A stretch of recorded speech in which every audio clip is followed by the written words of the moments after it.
Audio Jungle.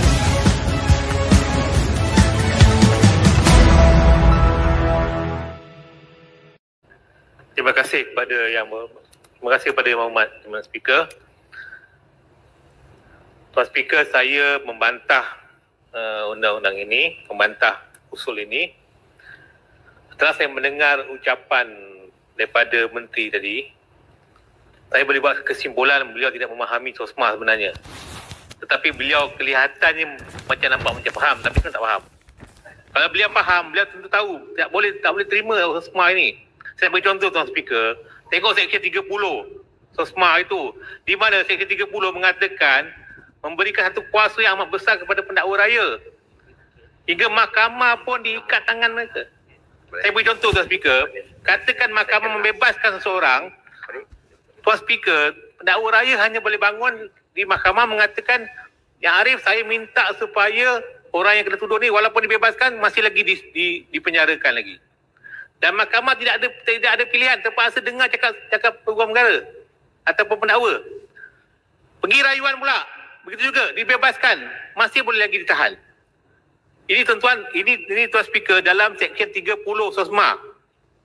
Sebab itu bagi saya, kalau kita bercakap tentang SOSMA ini, tadi Tuan Speaker Menteri mengatakan bahawa ia adalah selaras dengan maksud syariah. Sekali lagi saya rasa dia tidak faham apa maksud syariah itu. Tuan Speaker, seperti mana kata Yang Berhormat daripada Shah Alam, apabila kita bercakap maksud syariah, tak boleh lari daripada syariah. Antara prinsip syariah itu adalah Islam melarang kezaliman. Salah satu petikan daripada hadis Qudsi, Ya ibadi, inni haramtu zulma ala nafsi. Wahai hambaku, Allah mengatakan aku mengharamkan kezaliman ke atas diriku. Mana kezaliman ni satu perkara yang tak boleh langsung kita compromise. Sebab tu dalam Islam, dia menyeru kepada absolute justice. Wala yajrimannakum syana'anu qaumin ala ta'dilu i'dilu wa aqrabu littaqwa. Tengok surah Al-Maidah ayat 28. Tuan Speaker, saya boleh bersyarah mungkin 5 jam, 5 minit pun tak cukup. Tuan Speaker, SOSMA ni adalah satu undang-undang yang begitu zalim, Tuan Speaker. Seperti mana kata YB Kula, ia adalah undang procedural. Dan undang-undang Tuan Speaker memang undang-undang yang tidak boleh sepatutnya kita sama-sama kita semua pertahankan. Sepatutnya kita sama-sama menentang, dan kita bukan masalah kita menentang ataupun kita menyokong keganasan dan sebagainya. Itu bukan isunya. Isunya adalah walau kita nak menegakkan undang-undang, kita mesti memikirkan soal keadilan. Dan keadilan ini bersifat mutlak dan mesti diberikan kepada semua orang. Walaupun kepada orang yang kena tuduh. Walaupun kita benci pada dia. Tuan Speaker, saya bercakap itu atas banyak kapasiti. Kapasiti sebagai seorang ahli parlimen, sebagai seorang mantan Timbalan Menteri Undang-Undang, sebagai seorang peguam yang pernah buat kes-kes SOSMA ini, sebagai seorang yang pernah berunding di penjara apabila tahanan SOSMA mogok lapar. Mereka menyatakan bagaimana mereka dilakukan seperti binatang. Tuan Speaker. Jadi saya rasa Tuan Speaker, segala yang dikatakan oleh yang Perdana Menteri tadi sebenarnya bagi saya fake news lah. Minta maaf. Sebab itu Tuan Speaker, saya mengharapkan supaya kerajaan ni kata orang kembali kepada sensus lah. Supaya kita melihat isu ni dengan lebih menyeluruh. Bahawa kita bukan menyokong sebarang tindakan-tindakan yang cuba mencederakan orang dan sebagainya. Itu sebagai saya, seperti mana kata YB Ipoh Barat, kita semua sayang Malaysia. Tapi kita tidak boleh sama sekali compromise isu kezaliman. Ini perkara tak boleh kita compromise. Walau dalam keadaan sekalipun, dalam keadaan apa sekalipun tak boleh kita compromise kezaliman ini. Sebab itu saya menyeru Tuan Speaker, kalau nak bercakap tentang soal maksud syariah itu, kita kena faham juga satu kaedah dalam Islam dipanggil al-hukmu ala syai'in far'un an tasawwurihi. Kalau kamu nak menghukum satu perkara, kamu kena lihat hukuman kamu tu sebahagian daripada tasawur kamu. Kalau kamu tak faham maksud syariah, macam mana kamu boleh buat hukuman ini adalah apa disalahkan maksud syariah? Kamu tak faham maksud syariah tu apa? Maksud syariah ni bukan sekadar kita yang dia kata menjaga 5 perkara itu, bukan itu saja. Dia lebih besar daripada itu. Baca buku Abdul Rahman Taj, seorang ulama hebat. Baca buku Ibnu Ashur, baca buku ulama daripada yang terkenal daripada Maghribi. Tuan-tuan sekalian, banyak sangat ulama-ulama yang menulis tentang apa maksud syariah. Bukan baca tulisan yang telah prepare tu. Baca kita Arab boleh-boleh am. Kalau tak boleh faham, tanya dengan ustaz-ustaz PAS tu.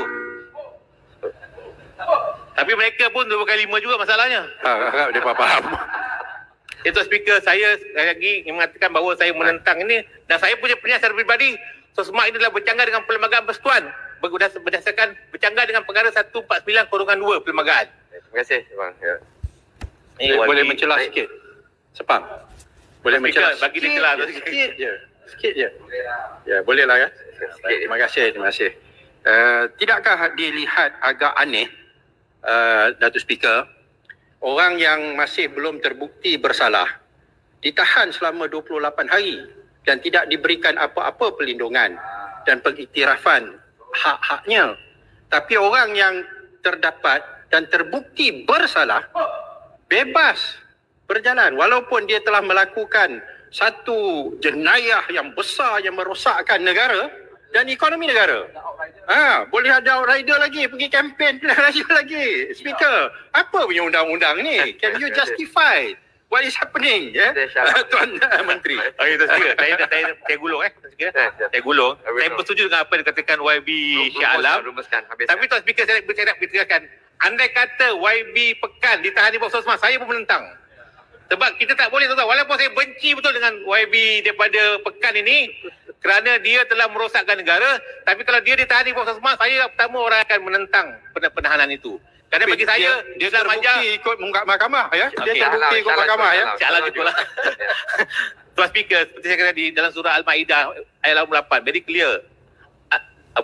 Wala yajrimanakum syana'anu qaumin ala alla ta'dilu i'dilu wa aqrabu litaqwa. Tuan Speaker, kalau baca kita tafsir, syana'an tu Tuan Speaker, kebencian yang paling teruk sekali pun tak boleh kita benci, tak boleh kita berlaku tidak adil. Itulah sifat Islam, absolute justice. Jadi Tuan Speaker, saya rasa tak sepatutlah kita sama-sama boleh meluluskan undang-undang ini. Saya harap, saya sendiri akan tentang undang-undang ini, dan saya rasa pihak PH kita semua menentang SOSMA bukan makna kita menyokong keganasan dan sebagainya. Sekian, terima kasih. Sepang, celah sikit boleh Sepang? Sikit je. Dah habis. Sikit je. Masa dah habis lah. Dan sikit saya nak tanya, banyak tahanan dulu tidak didakwa, kemudian dibebaskan. Adakah mereka ni juga layak menerima pampasan? Boleh. Boleh dapat pampasan. Terima kasih Sepang. Yang berhormat, terima kasih.